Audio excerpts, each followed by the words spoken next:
Good morning friends. मैं आपका दोस्त सौरभ और अपने ये लाइफ में मैं आपको ये बताना चाहता हूँ, जो आज का टॉपिक है वो है कंफर्ट जोन। तो मैं आपको कुछ स्टोरीज मैं बताना चाहता हूँ कि कंफर्ट जोन की। एक एक आइलैंड पे एक ईगल का काफ़ी समूह था, ठीक है ना। वहाँ पे ईगल जो क्या करते थे, जितना भी समुद्र का मतलब वो आता था, मछली हो चाहे फिश हो, वो सारी चीज़ें वो खा के ज़िंदा रहते थे, ठीक है ना।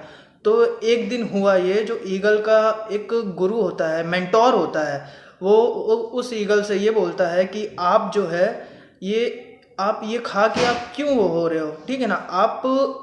आप स्ट्रगल तो करो, आप इसी पे डिपेंड हो, आप उड़ना भी नहीं सीख रहे हो। तो आप उसके बाद ये होता है एक दिन कि जो ईगल होते हैं उसमें से एक टीम का एक मेंबर जो होता है वो मेंटोर के साथ अपना जाता है उड़ना सीखने, ठीक है। और जो बाकी के मेंबर्स रहते हैं वो अपना जो है वो वहीं पे एज अ मतलब एक डिपेंड रहता है कि हाँ यहाँ से सारा खाना आएगा, वो खा के अपना जो है उसी पे निर्भर रहते, डिपेंड रहते हैं। तो उसके बाद एक बात ये होती है कि कुछ टाइम बाद जो वो ईगल होते हैं वो तो अपना 2 महीने बाद जब जो मेंटोर होता है वो आता है और उसके बाद आइलैंड पे ये सारी चीज़ें देखता है कि हाँ जो मेरे फ्रेंड्स लोग थे वो सब कहाँ चले गए हैं। तो उसके बाद देखता है, जब वो नीचे उतर के देखता है तो एक लॉयन आता है और उसको पकड़ने की कोशिश करता है। बट वो लॉयन पकड़ नहीं पाता उसको, क्योंकि उसने 2 महीने में वो सारी चीज़ें सीख ली होती है जो एक लीडर को चाहिए रहती है, वो सारी चीज़ें सीख ली होती है। तो उसके बाद जब एक जो ईगल होता है वो जब बच जाता है तो वो उससे पूछता है कि यहाँ पे क्या हुआ।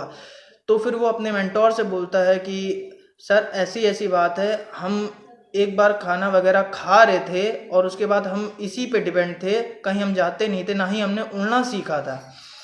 तो उसके बाद हम एक अपने कंफर्ट जोन में थे, एक बार एक लॉयन आया और उसके बाद हमारे जितने भी ग्रुप है वो खा के वो चला गया। और उसके बाद आपको उड़ना आता था और आप उड़ के वहाँ से चले गए। तो उसके बाद ये स्टोरी से ये आपको सीखने को मिलता है कि comfort zone killing or success.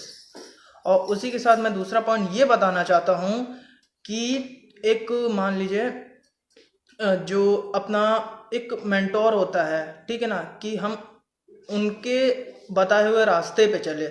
और साथ ही साथ आजकल आप देख ही रहे हैं कि इस कोरोना की सिचुएशन में, इस लॉकडाउन की सिचुएशन में 30 करोड़, जी हाँ 30 करोड़ लोगों की जॉब छूट चुकी है।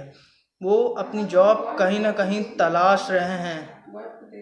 एंड देन उसके बाद मैं आपको बताना चाहता हूँ कि कहीं ना कहीं हम अपना करियर से कोई कॉम्प्रोमाइज़ तो नहीं कर रहे, कोई कंफर्ट जोन में तो नहीं है हम अभी। आप जो है हम कहीं प्राइवेट ऑर्गेनाइजेशन में जॉब करते हैं, ठीक है, और उसी के साथ साथ हमारी जो सैलरी होती है वो एक लिमिटेड हो जाती है। तो हम अपनी सैलरी से कॉम्प्रोमाइज़ करते हैं अपनी ज़रूरतों में, वो सारी चीज़ें हम करते हैं। बट उसके बाद कहीं ना कहीं अगर कहीं हम कार खरीदते हैं या कुछ भी परचेज करते हैं तो कहीं ना कहीं हम बैंक से लोन लेते हैं, और वही लोन चुकाने के चक्कर में हम ऑर्गेनाइजेशन में एक पार्ट टाइम तो करते ही करते और साथ में फुल टाइम भी करते हैं, ताकि हमको लोन अपना चुकाना पड़े। और उसके बाद कहीं ना कहीं लोन नहीं चुकता, हम डिप्रेशन में चले जाते हैं। और उसके बाद जब हम ऑफिस से घर आते हैं तो कहीं ना कहीं हम अपना गुस्सा जो है अपनी वाइफ या बच्चों पे उतारते हैं, क्योंकि जो हमारा माइंडसेट हो जाता है वो पूरी तरीके से निगेटिव हो जाता है, हमारे पास कोई सेकंड ऑप्शन नहीं बचता है। और इन केस मान लीजिए ऑफिस से आप आ रहे हो और उसके बाद आपके आगे से कोई कार वाला कट मार के चला जाता है, तो आपका माइंडसेट इतना स्पिरिचुअली हो जाता है कि आप उसको गाली तक, अब्यूज तक कर देते हैं कि तेरी ये डैश डैश डैश, आगे आप समझ ही गए होंगे। तो ये सारी चीज़ें हैं। तो मैं यही बस कहना चाहता हूँ कि आप अपने कंफर्ट जोन से बाहर निकले और एक सेकंड ऑप्शन पे वर्क करें, एक बिजनेस अपॉर्चुनिटी पे वर्क करें, वरना आप काफ़ी कुछ खो दोगे। Thank you so much, wish you wealth.